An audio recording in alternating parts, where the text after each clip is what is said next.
de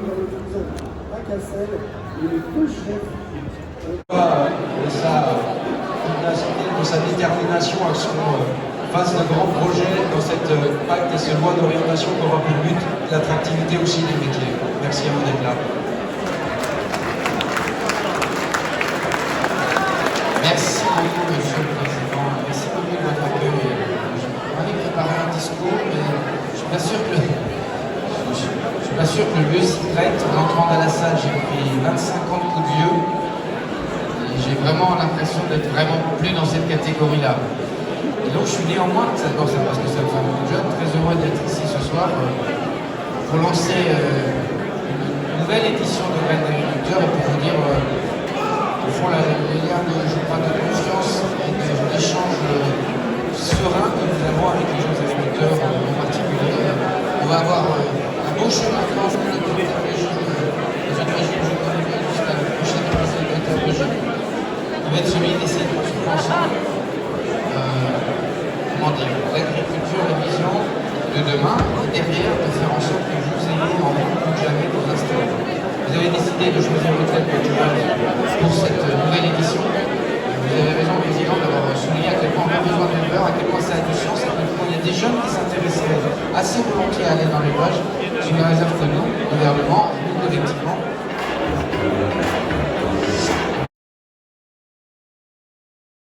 Et chaque année, donc vous étiez là l'année dernière également, au Salon de l'Agriculture, vous venez accompagné de docteurs qui vont présenter leur thèse de manière concise, bien évidemment, j'imagine. Alors, on a Aurore Béral qui est là et Benjamin Clémenceau. Je vous laisse présenter ces deux personnes qui vous accompagnent et animer cette séquence. Merci beaucoup pour cette introduction et cet accueil. Je vais prendre quelques instants pour présenter un petit peu l'Académie d'agriculture, vénérable maison qui a vu sa naissance au siècle des Lumières, donc une très très belle et très ancienne maison. Et elle a inscrit dans ses publications une devise, une passion connaître et une ambition transmettre. Et donc, proposant ces thèses à l'Académie, on est dans cette logique d'une mission transgénérationnelle qui consiste à promouvoir les travaux des jeunes chercheurs qui présentent un intérêt particulier pour le monde agricole, pour l'alimentation, etc. C'est ainsi que l'Académie a pris l'initiative de publier sur son site internet, grâce à une équipe extrêmement performante, des analyses de thèses qui sont réalisées par les membres de l'Académie et qui sont extrêmement documentées et qui permettent d'avoir un regard croisé avec le travail qui est fait par l'université. Ça n'est pas le même objectif et donc on a une véritable source de connaissances dans toutes ces thèses. Alors l'information, elle est mise en ligne et immédiatement, et elle est reprise par bien sûr notre site internet, mais aussi par notre mensuel qui est envoyé à 60 000 adresses. Donc pour les jeunes chercheurs, c'est vraiment une véritable porte de science qui est ouverte et qui permet à énormément de scientifiques d'être reconnus avec cette activité. Alors ce processus, il permet bien sûr la valorisation des recherches scientifiques des chercheurs, mais aussi elle met à disposition de l'Académie un certain nombre de grande diversité de travaux qui sont les plus récents, les plus originaux,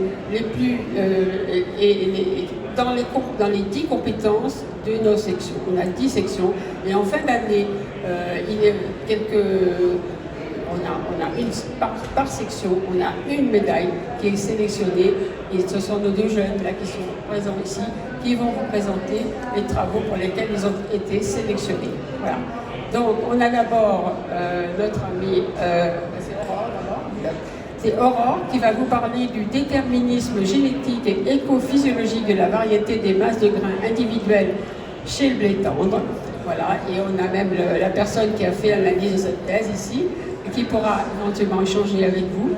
Alors, elle va vous présenter ça à sa vitesse, comme elle veut, et ensuite on aura notre jeune collègue ici, présent, qui parlera de l'alimentation, le droit à l'alimentation. Donc je leur laisse la parole. Et l'Académie est très heureuse de les avoir sélectionnés parce qu'ils ont fait un énorme travail. Alors, ils ont quand même une gageure énorme, c'est qu'en quelques minutes, hein, ça va être 10 minutes, un quart d'heure peut-être, ils vont vous essayer de faire sortir le travail de 3 ans de thèse. 3 ans de thèse, 3 ans d'investissement, où ils ont été extrêmement performants, reconnus par l'université bien sûr, mais aussi par l'Académie d'agriculture de France. Voilà, je leur laisse la parole, donc d'abord à Aurore. Voilà. Merci. Donc bonjour à tous. Je suis heureuse aujourd'hui de pouvoir vous présenter les travaux de thèse que j'ai conduits avec mes collègues de l'unité de recherche GDEC, donc génétique, diversité et écophysiologie des céréales. C'est une équipe qui travaille à l'INRA de Clermont-Ferrand.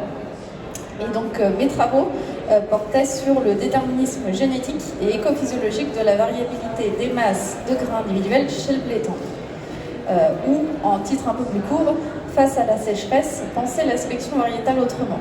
Donc c'est un travail que j'ai réalisé avec mon directeur de thèse et mes encadrants de thèse, donc Jacques Le Gouy, Vincent Allard et Christine Virous. Donc on va essayer de décortiquer ensemble un petit peu ce sujet de thèse et de le simplifier. Donc au sein de mon équipe de recherche déjà, nous étudions principalement le blé tendre. Alors pourquoi le blé tendre? On va déjà revenir sur l'importance de cette céréale. Donc le blé tendre, c'est ce qui vous permet d'avoir du pain, des biscuits, des gâteaux.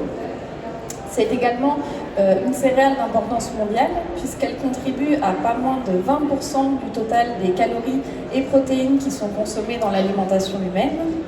Et rien qu'en 2021, elle a été produite à hauteur de 770 millions de tonnes. Donc c'est vraiment une céréale majeure dans l'alimentation mondiale. Sachant que la population mondiale augmente avec une projection de plus de 9,7 milliards d'habitants d'ici 2050, on se doute bien que la culture de cette céréale, qui a déjà beaucoup évolué depuis ses débuts, quelques milliers d'années avant Jésus-Christ, est appelée à continuer à évoluer dans un contexte bien différent. Déjà, on ne cultive pas les mêmes variétés de blé qu'il y a 60 ans. Donc au fil du temps, les sélectionneurs ont choisi des plantes, les meilleures plantes, parmi une diversité existante, en se basant sur des caractères qui les intéressaient. Donc ils ont choisi les meilleures plantes pour la qualité boulangère, donc pour faire du pain, mais également pour une résistance aux maladies, et qui présentaient un bon rendement à l'hectare. C'est ce qu'on appelle la sélection variétale.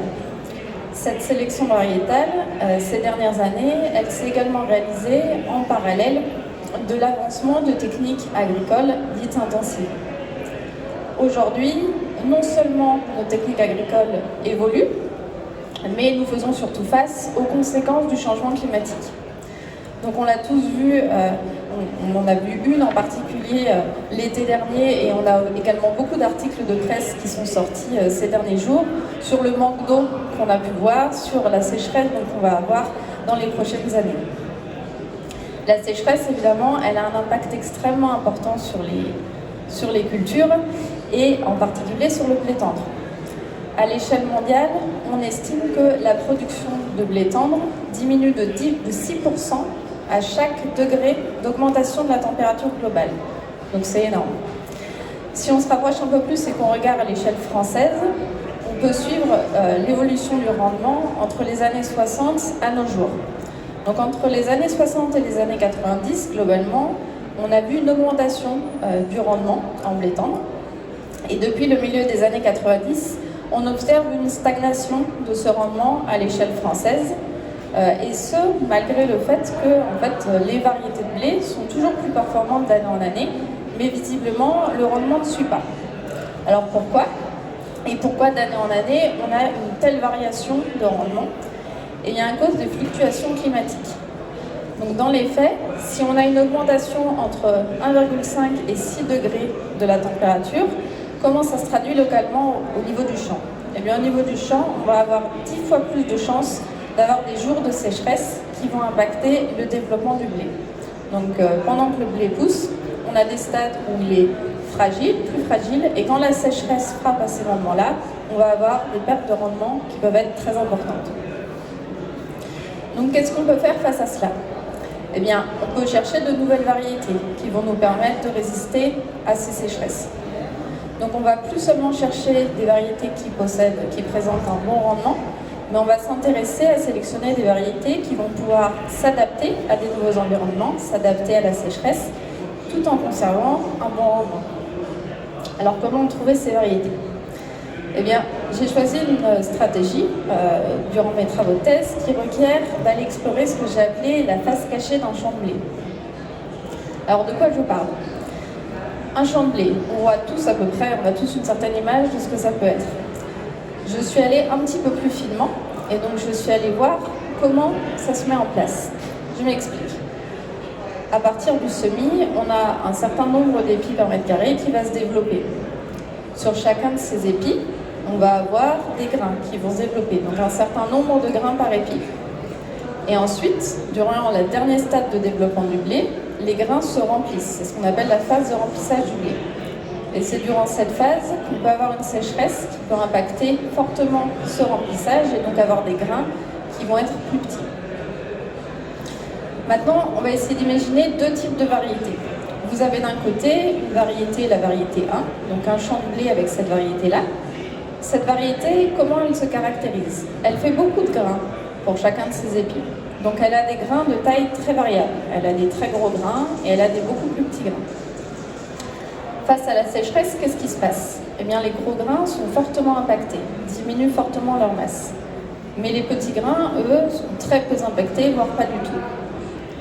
Au contraire, la variété 2, dans un champ voisin, elle a une autre stratégie, elle, pour mettre en place son rendement. Comment elle fait? Elle a moins de grains par épi et ils sont de taille relativement similaire, relativement homogène. Ce qui fait que quand la sécheresse le frappe, la plupart des grains perdent une masse identique. Ils sont touchés de manière équivalente. Ma question de thèse était la suivante. Entre ces deux types de variétés, quelle est la meilleure stratégie face à la sécheresse? Et donc, lequel sera le plus stable? Pour répondre à cette question, on a placé plusieurs variétés de blé différentes dans les champs, dans une condition dite optimale, donc sans sécheresse, et dans une condition où nous avons créé un manque d'eau. En pratique, comment on a fait ça? Si vous descendez du côté de Clermont-Ferrand, je vous invite à passer près des locaux de l'ENRA et vous verrez dans les champs des abris, en fait, des toits amovibles au-dessus des champs qui empêchent l'eau d'arriver sur les plantes et sur le sol. Donc on a créé artificiellement ce manque d'eau pour pouvoir comparer entre une condition normale et une condition de sécheresse comment les variétés de blé se comportaient. Ensuite, qu'est-ce qu'on a fait? C'est là que le gros travail a commencé. On a compté pour chacune de ces variétés de blé leur nombre d'épis par mètre carré. On a compté également pour chacun de ces épis le nombre de grains.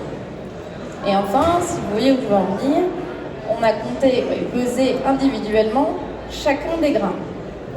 On va faire un petit calcul ensemble. Un épi de blé, c'est entre 20 et 60 grains. On a travaillé sur plusieurs milliers d'épis. Donc au total, on a pesé plusieurs centaines de milliers de grains individuellement. Un gros travail de fourmi avec une super équipe, évidemment, pour travailler avec moi.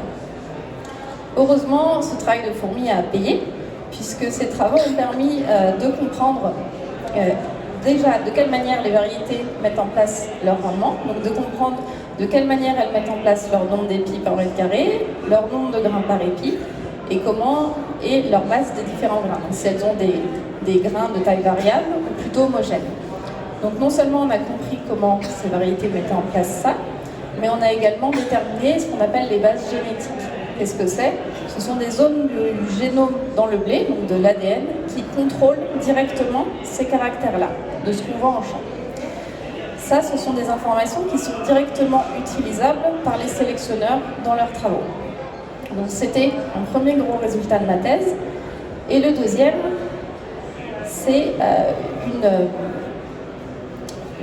c'est un peu différent, c'est qu'on a réussi à faire une preuve de concept basée sur l'agroécologie, de quelle manière trouver des variétés qui peuvent être stables face à la sécheresse. Donc je vais m'expliquer. À d'autres échelles, en agroécologie, on arrive à associer différentes cultures, différentes espèces, par exemple des céréales et des légumineuses. Donc dans le cas du blé, ça peut être mélanger un blé avec un pois d'hiver, par exemple.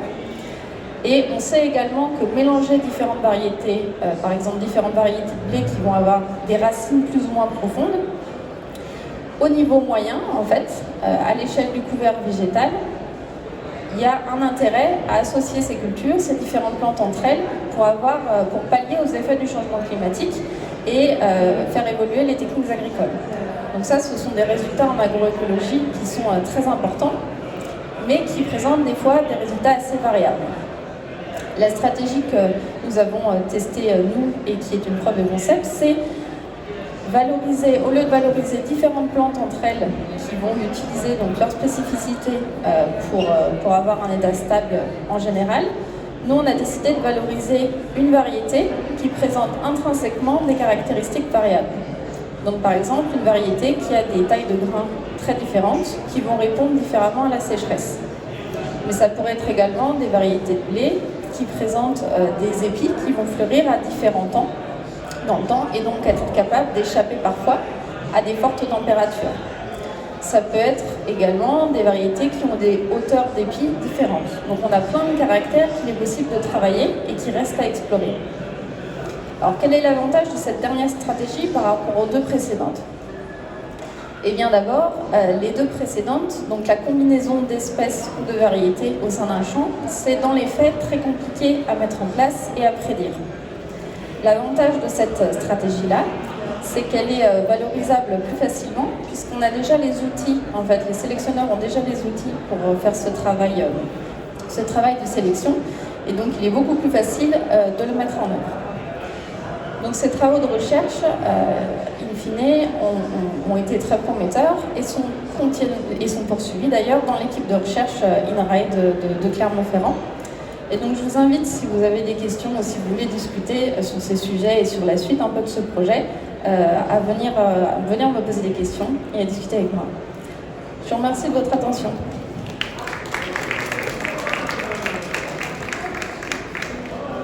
Je vais donc passer la parole, merci beaucoup Aurore, c'était très clair.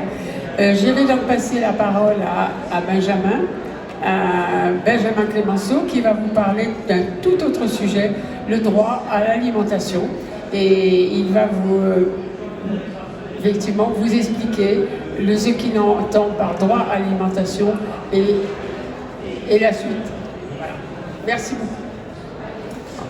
Merci Anne-Marie. Donc, je tiens tout d'abord à remercier le ministère de l'Académie pour son invitation à présenter mes travaux de recherche ici au Centre international de l'agriculture, que j'ai techniquement soutenu à l'Université de Paris-Est Créteil le 2 septembre 2020. Donc sur le terrain de la forme d'abord. Ma thèse est un ouvrage publié aux éditions L'Harmattan au sein de la collection Questions alimentaires et gastronomiques en décembre 2021 et comporte 710 pages. Alors, nous on peut dire que c'est une thèse aux multiples embranchements qui révèle une approche en réalité transversale en droit international, en droit européen, en droit privé, en droit du travail, en droit constitutionnel, bien encore en droit du commerce international. Alors c'est une thèse divisée en deux parties qui présentent d'abord les fondements et les finalités du droit à l'alimentation, puis les mécanismes, cette fois-ci, de mise en œuvre d'un tel droit. La problématique générale de ma thèse consiste à déterminer s'il existe véritablement un droit fondamental des êtres humains à l'alimentation, en saisissant pour ce faire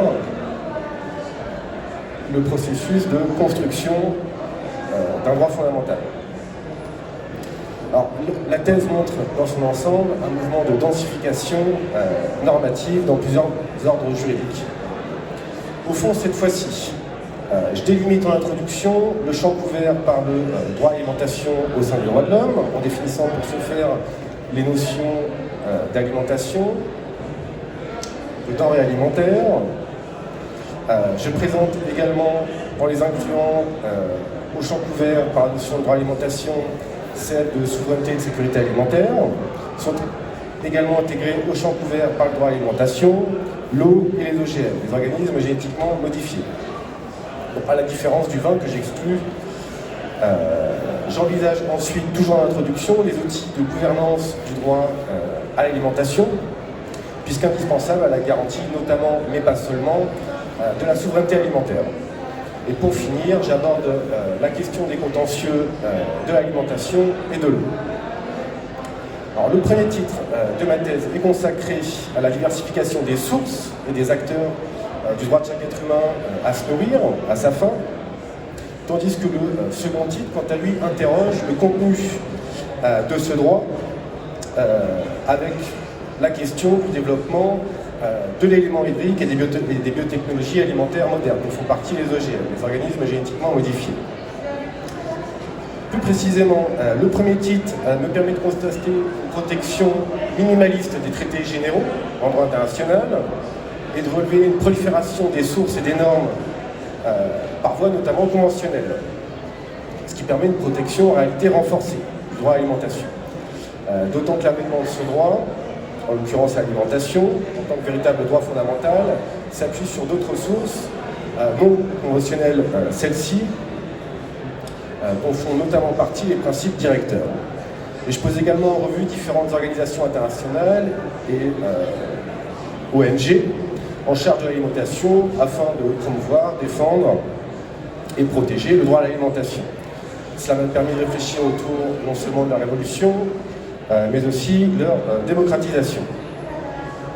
Dans le second titre, je mets en avant deux aspects particuliers du droit à l'alimentation, à travers l'eau et l'assainissement d'une part, et à travers les biotechnologies alimentaires d'autre part. Je me consacre d'abord au droit à l'eau comme droit fondamental, puis me confronte aux problèmes sous-jacents tels que l'assainissement. Et pour y parvenir, j'aborde tour à tour cette question à l'aune des politiques publiques et des logiques privées propres à ce secteur. Alors d'une manière générale, je traite cette question au prisme du droit international et du droit interne, et particulièrement les dangers des enjeux lucratifs dans un contexte purement interne. Je me consacre ensuite à l'analyse des biotechnologies, enfin des ambiguïtés pour être plus exact, idéologiques entourant toujours les biotechnologies alimentaires modernes, avec l'exemple précis des OGM.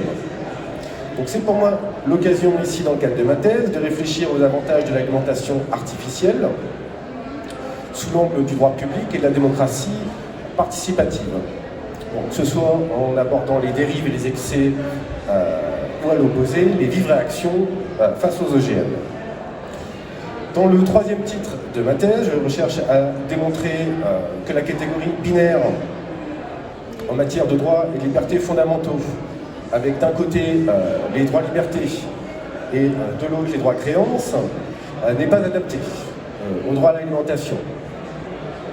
Ce qui signifie qu'ici, je confronte le droit à l'alimentation aux logiques binaires des classifications classiques en réalité et les considère comme passées, que ce soit en droit international ou en droit constitutionnel.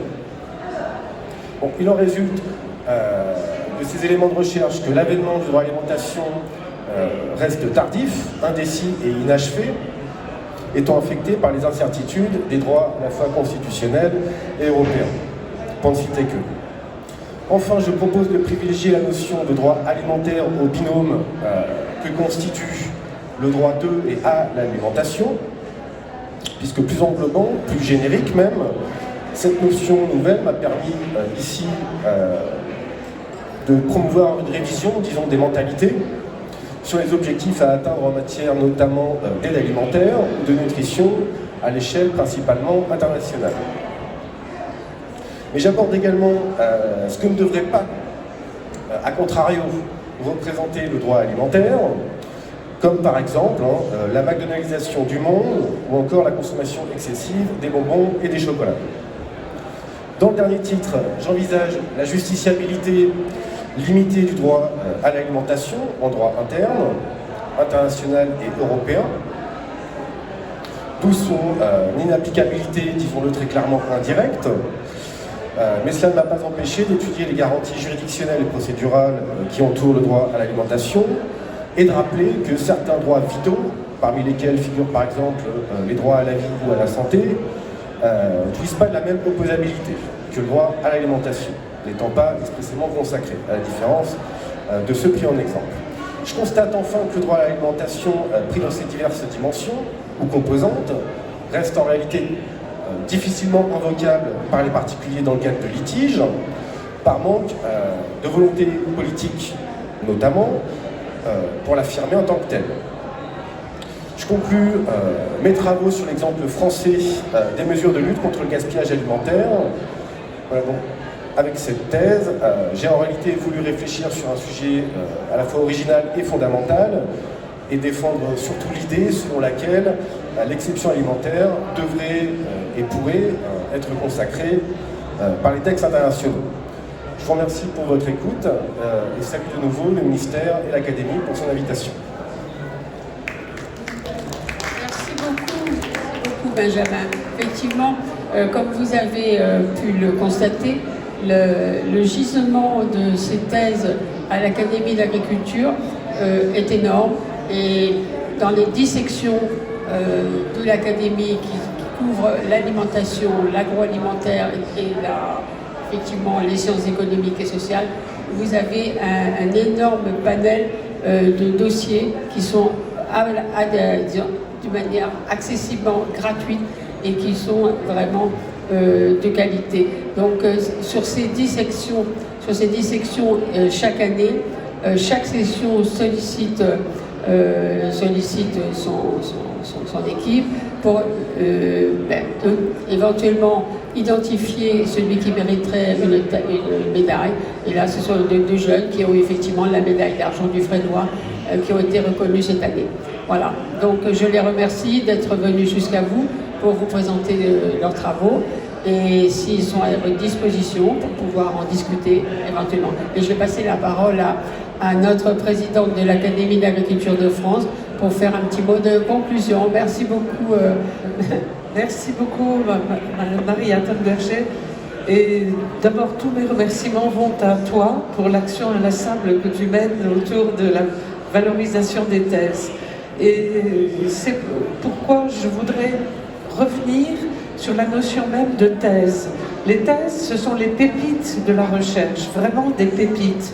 C'est-à-dire qu'à travers une thèse, il y a plusieurs dimensions qui apparaissent. D'une part, c'est un compagnonnage pour former des jeunes chercheurs. Et ça, c'est extrêmement important parce qu'on imagine toujours que la science, c'est comme ça, mais ça se transmet, ça on s'éduque, on apprend, on comprend les démarches d'intégrité qui doivent les accompagner, qui sont absolument essentielles aujourd'hui dans un monde quand même un peu compliqué. Donc c'est l'apprentissage d'une démarche, d'une part. Par ailleurs, c'est aussi l'ouverture d'un questionnement, un nouveau questionnement. C'est une thèse, c'est une question qui est posée au corpus des connaissances acquises. Et donc ce questionnement, il est essentiel car il caractérise la démarche scientifique.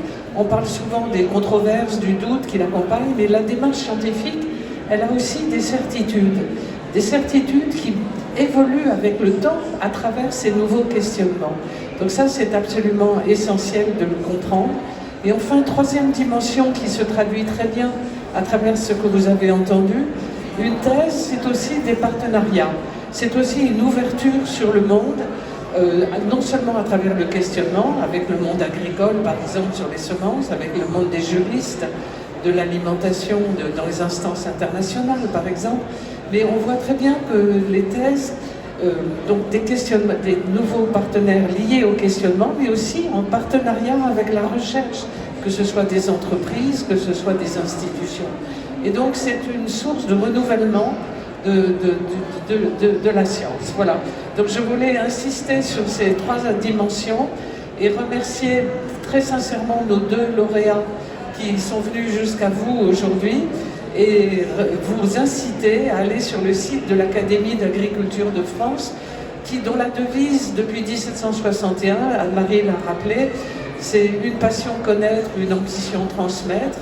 Et voilà, donc nous étions dans cet exercice aujourd'hui, et j'en remercie très sincèrement les deux jeunes lauréats qui sont venus aujourd'hui. Merci, et on les applaudit.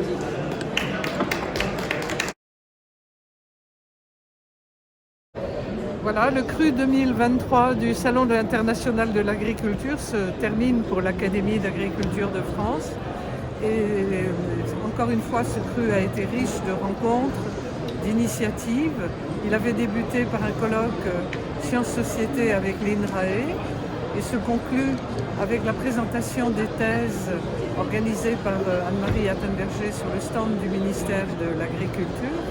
Entre-temps, il y a eu bien évidemment les concours avec des jeunes, Film ta science ou Make it Agri, montrant bien là l'importance que l'Académie accorde à soutenir des jeunes et leurs initiatives, qu'il s'agisse d'innovation ou qu'il s'agisse de recherche. Et puis il y a eu de multiples interventions, je pense aussi dans l'interaction avec le grand public, au quiz qui a été réalisé par nos confrères avec un grand succès, mais aussi de multiples interventions auprès de nos partenaires qui sont tous là, rassemblés dans le Hall 4. Voilà, un grand merci à tous et rendez-vous donc pour le Salon de l'Agriculture 2024 à des dates qui nous seront précisées, j'espère rapidement, et toujours en partenariat avec les écoles, avec les instituts de recherche, avec les professionnels et avec le monde de l'agriculture. À bientôt, au revoir.